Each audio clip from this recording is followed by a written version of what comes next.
Welcome again to Learning AutoCAD 2013 tutorial number 9. Today we'll cover commands offset, trim, and extend, but in addition to that we'll start a real house project.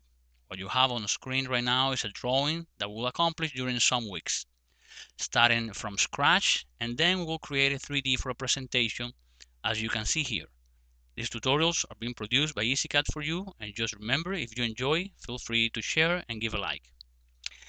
Let's call command pline and let's start doing the perimeter of the house. The first line will be 26 feet 4 inches. The second will be 31 feet 4 inches.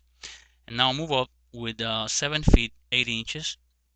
Now towards the left with 17 feet 4 inches. The next one is 12 feet 3 inches. Going down 11 feet 4 inches to the left, and then 24 feet 2 inches toward the bottom.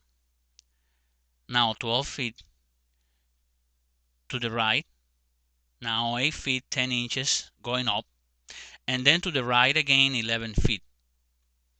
Now 4 feet going